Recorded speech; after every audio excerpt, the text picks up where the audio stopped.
puede llevar al paciente al paro. El tratamiento siempre distintas antiarrítmicos, ¿verdad? Es importante tener en cuenta. Eso es a estudiar al paciente a través de un holter, a través de otro, como para dirigir mejor el tratamiento, ¿verdad? Bueno, entramos en la fibrilación auricular, que es una de las causas de las arritmias bastante frecuente y que más debe ser probablemente estudiado en el mundo, porque es por las consecuencias que trae, ¿verdad? La fibrilación auricular se puede producir por varias causas: valvulopatía, miocardiopatía, pericarditis por causas no cardíacas, ¿verdad? Los factores de riesgo para la fibrilación es a veces la edad. A medida que envejecemos, más posibilidades de tener fibrilación. La diabetes, el tabaquismo, la hipertensión.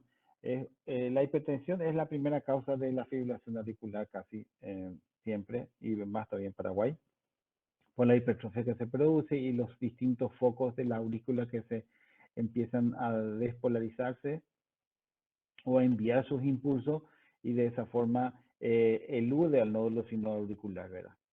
Se clasifican en agudas y crónicas. Las agudas de primer episodio, las crónicas que pueden ser recurrentes, permanentes. Las recurrentes puede ser paroxística, que son aquellos que aparece y desaparece. Justo a veces hace un electro y aparece la fibrilación y después de un mes desapareció, o de una semana inclusive. La persistente y las que son permanentes, que ya no se revierten en ese sentido. El mecanismo es casi siempre la de reentrada, ¿verdad? Con múltiples ondas de activación. A veces cuando un tejido está refractario y ya vienen ya otros impulsos, entonces se hacen que aumenta la frecuencia y a veces puede hacer descompensar al paciente, ¿verdad? Entonces ese foco automático que se vuelva normal se descarga constantemente y la frecuencia puede ser rápida. Muy raras veces la frecuencia puede ser baja. Casi siempre los pacientes que son fibrilados y que tienen frecuencia baja es por la medicación, ¿verdad? Porque es exceso y baja mucho la frecuencia. Y fíjense acá, por ejemplo, una activación focal, es un solo foco, pero acá múltiples focos van enviando su estímulo y de esa forma va pasando por el nódulo supraauricular. Algunos pasan, otros no pasan. De ahí que hay uno de los signos clínicos frecuentes para la fibrilación auricular es lo que se llama déficit de pulso. O sea, la frecuencia cardíaca central ocultando el corazón es tan alta que no coincide con el pulso. Yo puedo tener 120 de frecuencia cardíaca y tener 70 de pulso. Entonces hay un déficit de pulso, y normalmente, fisiológicamente, si hay 120 en el central, 120 también tiene que estar en el periférico. Eso es importante tener en cuenta. Y fíjense acá, es lo más clásico de la fibrilación auricular para el diagnóstico. Yo tengo un complejo QRS que no está precedido de la onda P, no tiene onda P. En ninguno de los complejos que está acá tiene onda P. Este es el complejo QRS, esta es la onda T. Pero también, aparte de no tener onda P, la distancia entre una onda R y la otra onda R no es igual con las siguientes subsecuentes distancias de onda R. No sé si me explico. Acá es mucho más largo, acá más corto, acá más corto, acá más corto, pero ninguno de los espacios coincide el uno con el otro. Eso es característico de la fibrilación auricular.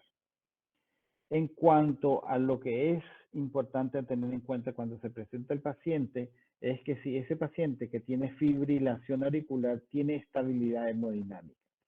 ¿Qué significa estabilidad hemodinámica? Si el paciente primeramente no tiene hipotensión, o sea, si no tiene presión arterial sistólica menos de 90, o tenga algunos síntomas característicos de inestabilidad hemodinámica, sudoración, mareo, síncope, ¿verdad?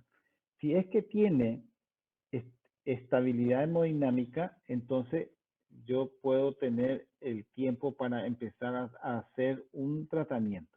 Pero si no tiene, o sea, está inestable, entonces inmediatamente yo puedo hacer una cardioversión eléctrica en ese paciente, seguido de una parinización. pero inmediatamente puedo hacer una descarga eléctrica si la frecuencia está muy alta y eso produce la inestabilidad hemodinámica.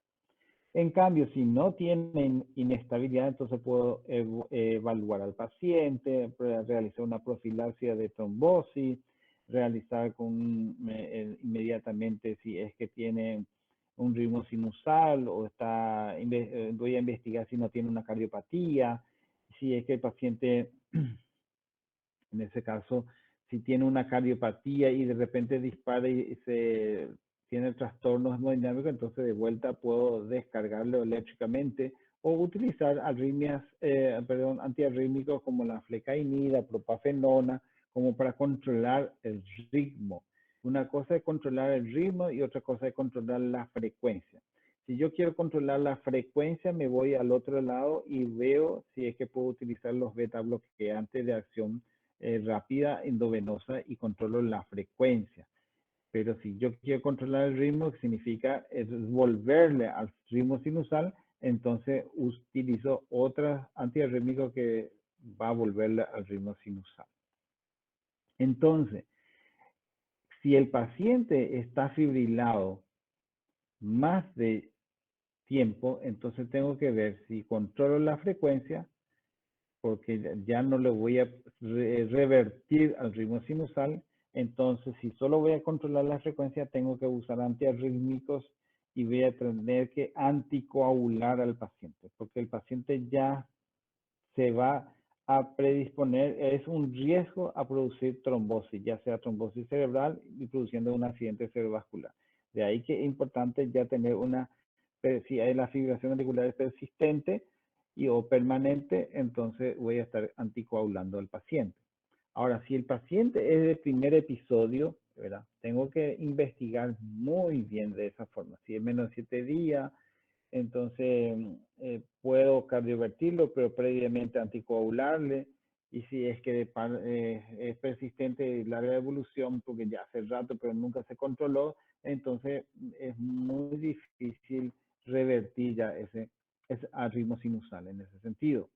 Entonces, es importante considerar siempre que yo pueda restaurar el ritmo sinusal, es muy importante, ya sea con medicamentos antiarrítmicos o con la cardioversión. Acuérdense, si yo no sé cuándo empezó la arritmia, no sé cuánto tiempo tengo, es mejor realmente estudiar al paciente, si no es la causa isquémica, empezar a anticoagular y en 1 o 2 semanas, pues después puedo hacer la cardioversión eléctrica.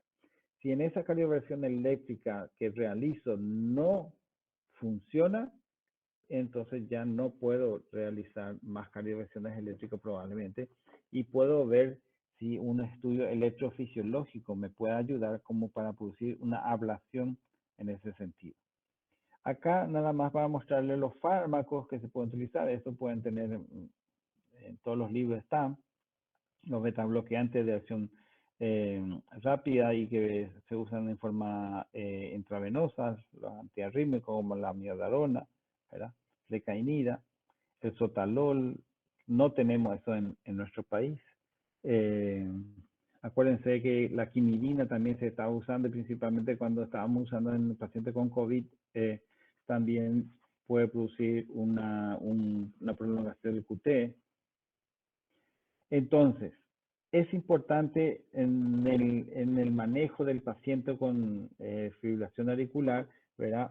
La estabilidad hemodinámica. Si es que el paciente está inestable, acuérdense, cardioversión eléctrica inmediata. Si no, puedo saber si voy a controlar la frecuencia o el ritmo. Pero si el paciente tiene una cardiopatía significativa, tengo que evaluar qué tipo de antiarrítmico voy a utilizar para clasificar si ese paciente está con insuficiencia cardíaca congestiva, por ejemplo, no voy a poder utilizar los beta bloqueantes. En ese caso, pues puedo utilizar probablemente una cardioversión en ese sentido, ¿verdad? Y o evaluar con una ecocardiografía en ese momento. Si yo el paciente tengo que anticoagular, tengo que buscar estas escalas o utilizar esta escala de acuerdo cuando voy a decidir anticoagular, como la escala de Chas-Bas 2, por ejemplo, para prevenir el riesgo de accidente cerebrovascular, ¿verdad? Y, y aparte, si ya voy a utilizar eso, tengo que también buscar la otra escala que es el Haslet para evaluar el riesgo de sangrado de pacientes si empiezan a utilizar anticoagulantes. Como que tenemos nuevos anticoagulantes, lo que le llamamos NACO, hay mayor seguridad de la anticoagulación y menos posibilidad de riesgo de sangrado en relación a los anticoagulantes como la fenocumarol o la warfarina, en donde sí tienen mayor riesgo de sangrado. Para ir terminando, entonces tengo que ver si hay complejo QRS normal, me tranquilizo. Si el complejo no es normal, si el complejo QRS no es normal, tengo que pensar en una fibrilación ventricular o una taquicardia ventricular o una asistolia. Acá tenemos una asistolia cuando el trazado es lineal, no hay onda positiva ni negativa. Acá tenemos una taquicardia de complejo ancho, que es una taquicardia ventricular, y acá tenemos una fibrilación ventricular, donde el ritmo es totalmente desordenado, no se entiende lo que está pasando, entonces es una fibrilación ventricular. Ahora, si el complejo QRS normal o no hay onda P, acuérdense, si no hay onda P, tengo dos opciones, o una fibrilación auricular o un flúter auricular.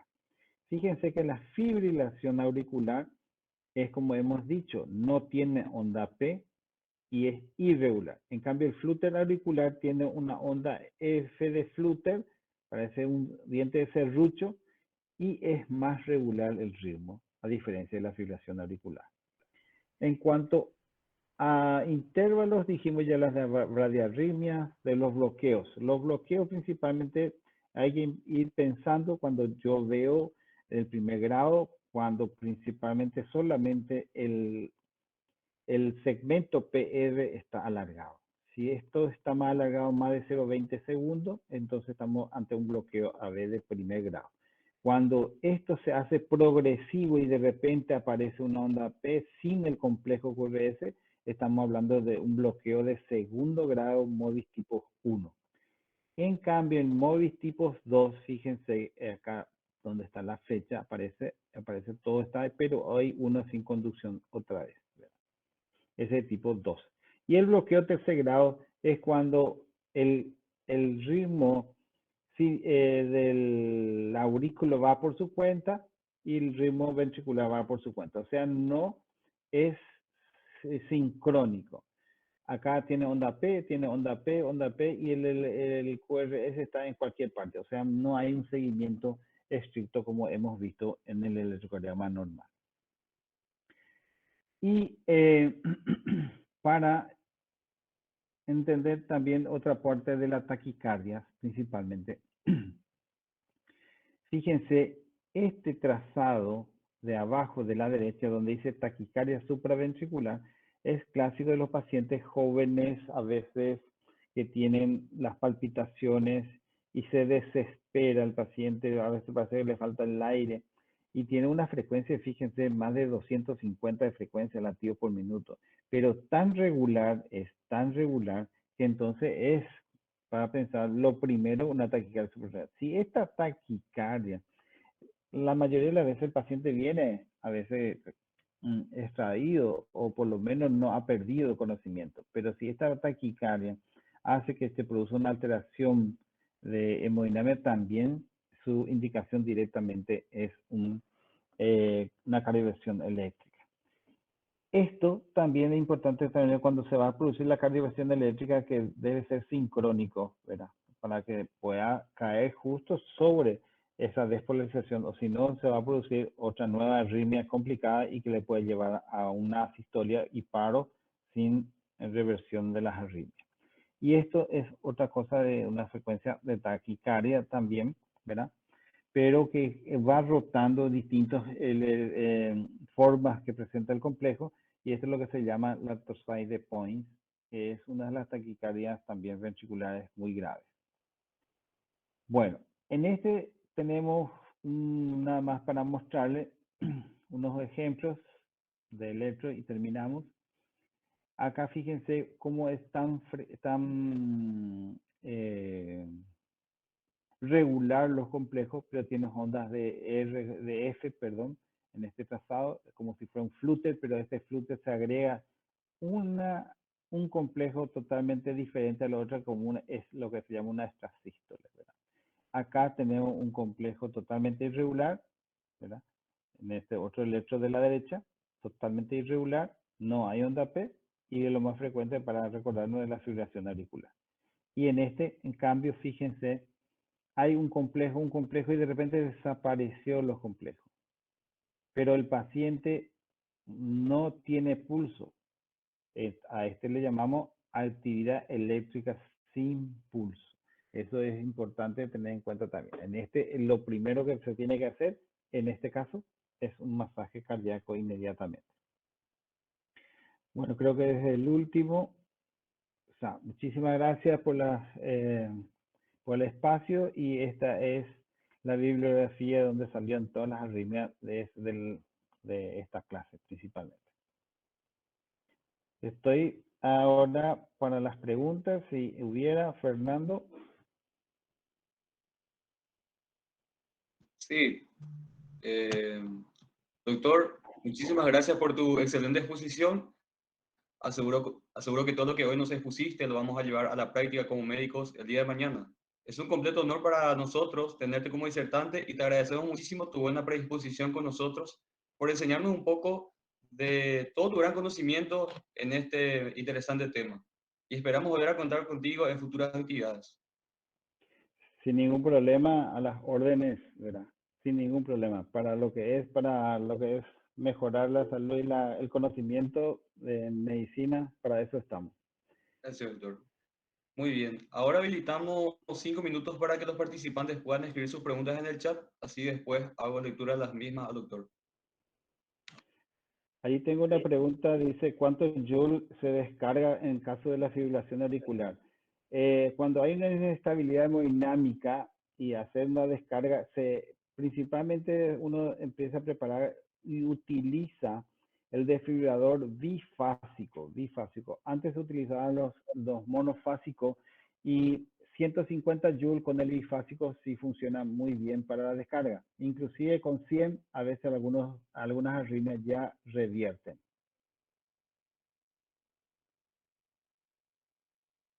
Marcelo Segovia pregunta. Buenas noches, doctor. ¿El tipo de bloqueo presente define el tipo de arritmia?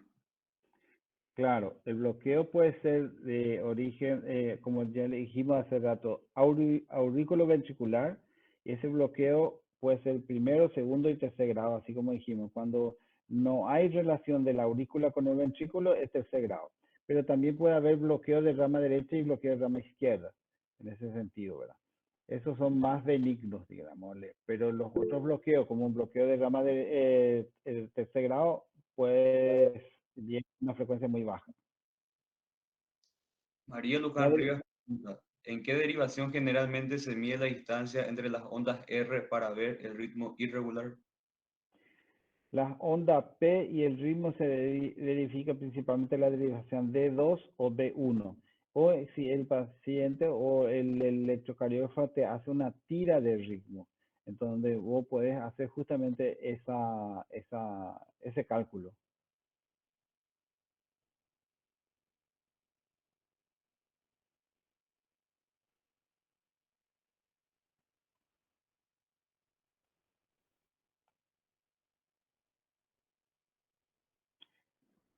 Si Parece no que, es, parece que se nadie ent- tiene... parece que ya se entendió demasiado bien ya, ¿verdad? Sí, todo quedó muy claro. Y bueno, doctor, una vez más, muchísimas gracias por brindarnos tu valioso tiempo y por darnos la oportunidad de tener esta magnífica disertación tuya. Esperamos Dale, volver a contar contigo en una actividad futura. no hay problema. Gracias, doctor. Que descansen. Gracias. Igualmente. Bueno, muy bien. Llegamos hasta acá por hoy. Se estará enviando enseguida en el grupo WhatsApp el formulario de asistencia. Estén atentos. Y sin nada más que avisar, le agradezco a todos por su participación. Nos vemos en una próxima actividad. Muchas gracias.